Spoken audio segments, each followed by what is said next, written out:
Hi, welcome to Catholic Nest. So this is my curriculum picks for my Year 4 daughter who's just turned 8, and that will be the American grade 3.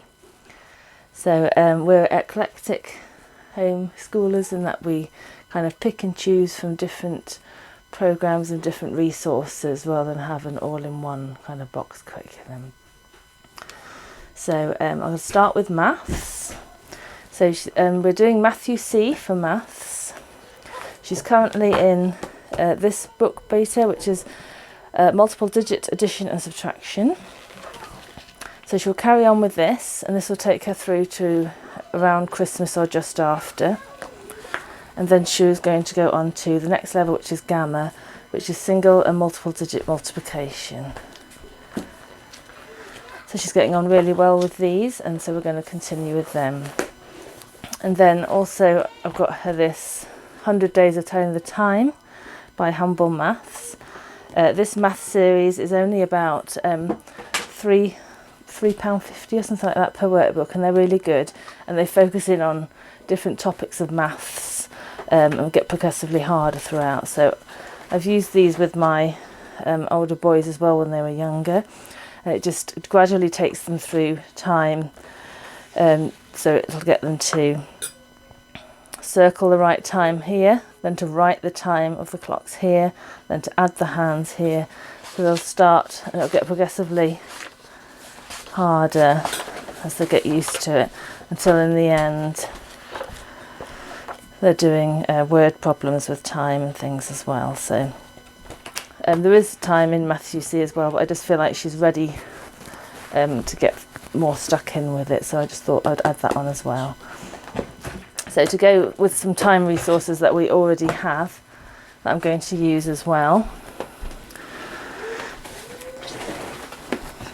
So we've got this clock, it's by Goki, the wooden clock with hands. We've got this Tell the Time Snap. These were from Aldi a few years ago. They did a whole maths series, and they do digital and analogue in there as well.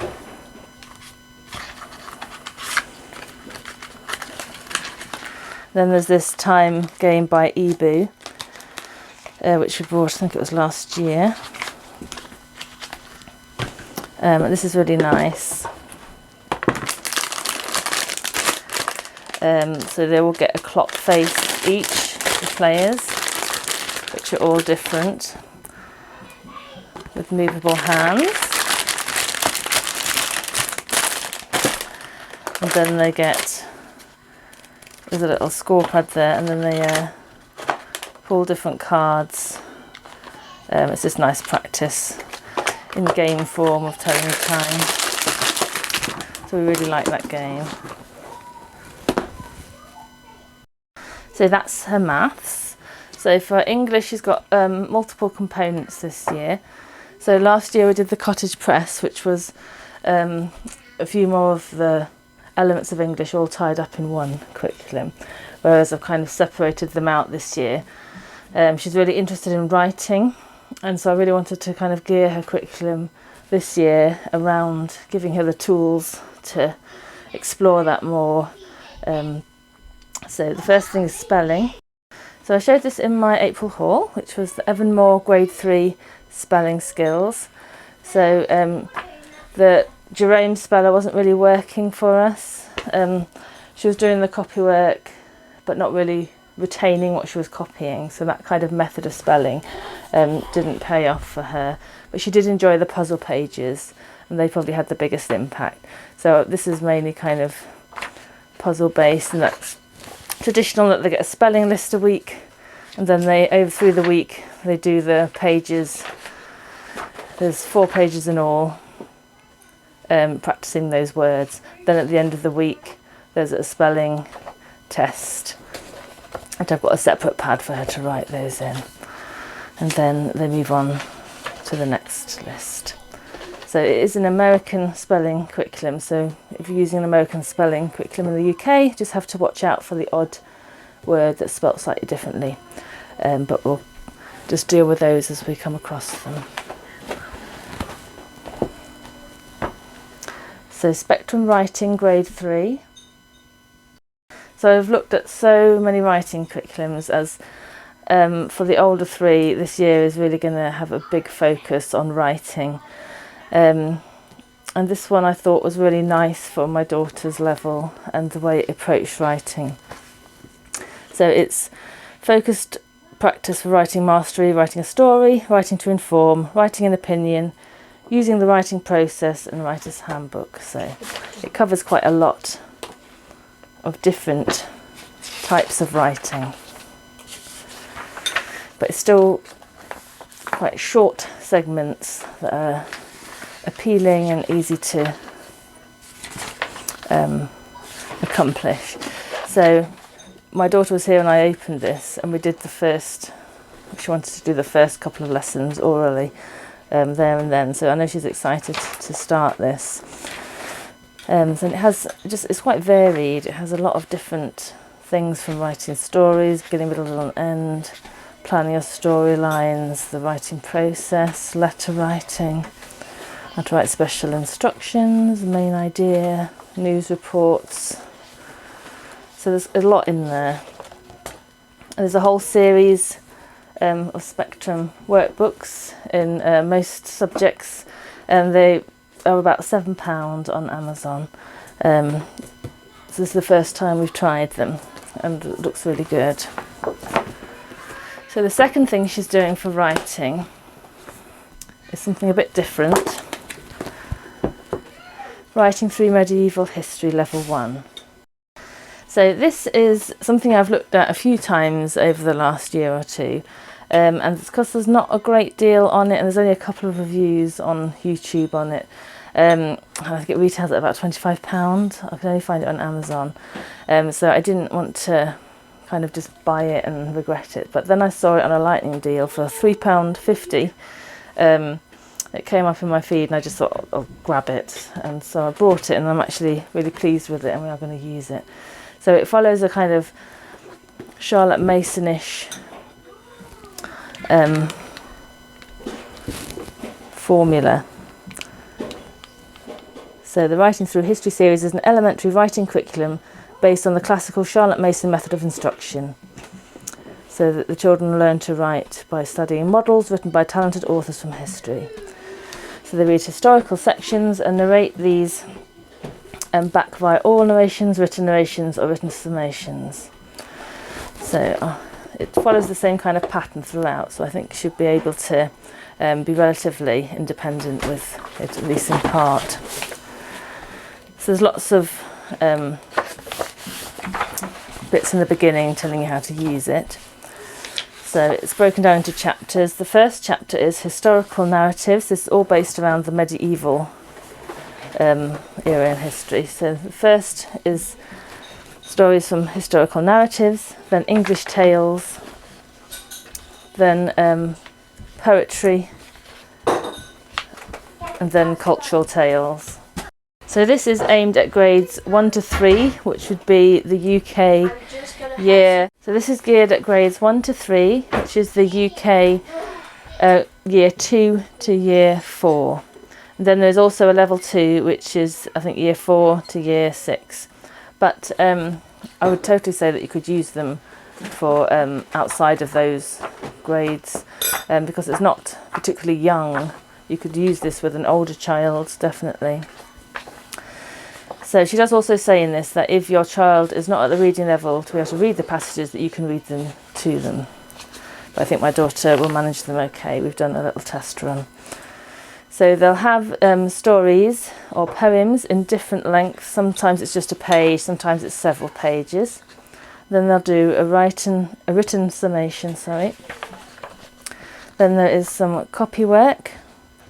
And you can use this third model for prepare dictation if you desire. And then it goes on to the next day. However, this is to be used over a few days. I think we're going to use it over 2 days.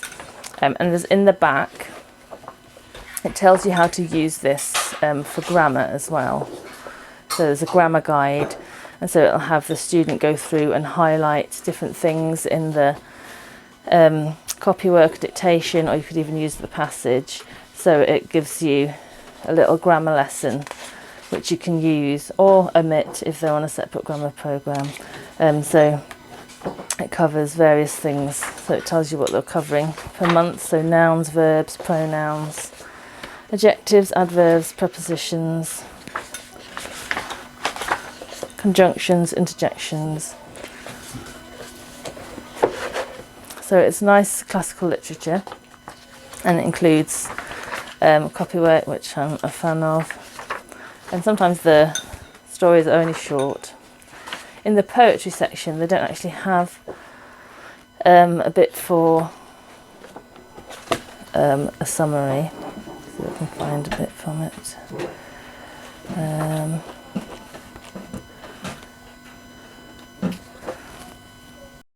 So that's chapter 3, poetry from or about the medieval history. So I'll have the little poem and then a little bit of copywork / dictation here, and you can still use it for grammar. So you can kind of do a little poetry study with them there.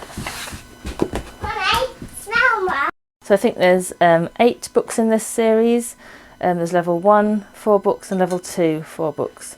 So it covers ancient history, level 1 and 2, medieval history 1 and 2, and then there's 2 levels of modern history. So a new resource for us, but I'm excited about it, and I think teaching the grammar with her through the passages and what she's written is going to be a good way to tackle grammar with her. I've also just got this out for her. I've had it for about a year. I got it for 79p in a charity shop, unused, for ages 7+, Key Stage 2, and it's focusing on comprehension skills.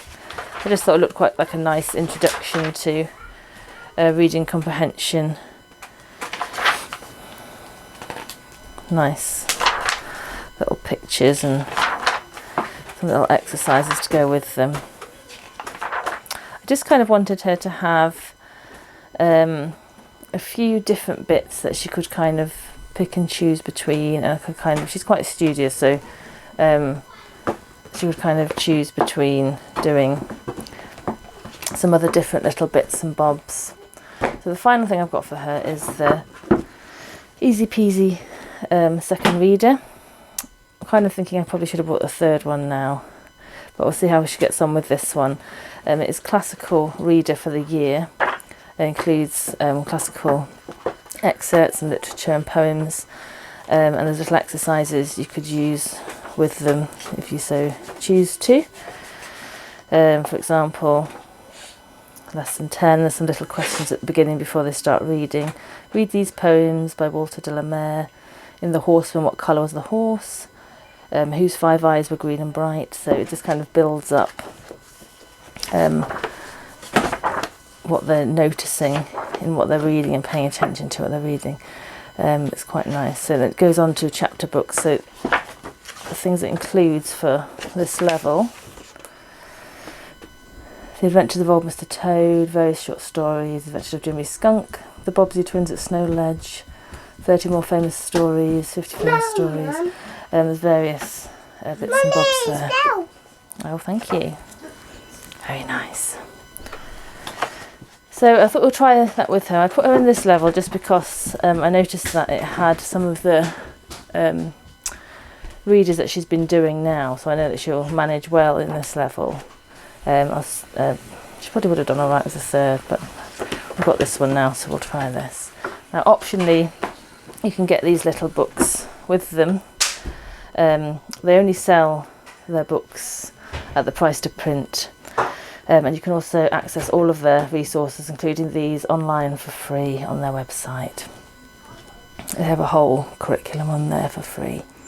So this I just thought was nice because it focuses on vocabulary of the stories, so they don't even start doing it till lesson 21 in the reading book. And they don't do a lesson every time they read it. It's just kind of to use as you wish. So once they've got to that point in the book, they can start doing the ones that match with that passage. So there's There's not one per story or anything.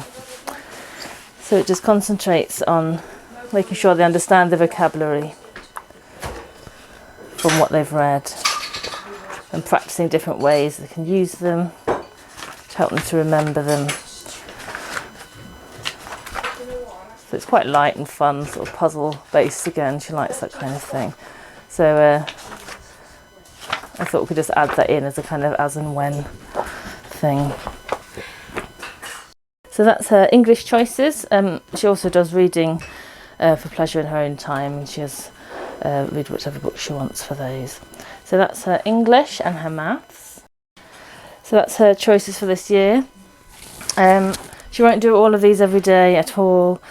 As I say, she's in beta, she's moving on to Gamma after Christmas, and she'll do her time book once a week on a Friday. Once she moves into her multiplication book, we've got loads of times tables, games and resources I could do a video on if that's useful. And then, as I say, her English bits, they're just for the whole year. There's some we may not even start till next year. I just kind of want to see what she thinks of them and what she enjoys. I don't want to squash her interest in writing. I just want to give her lots of opportunities to explore that love. So that's her English and maths. I'll try and do some videos of other subjects that we're doing as a group once I organise myself. So thank you very much for watching. Please subscribe for more videos like this.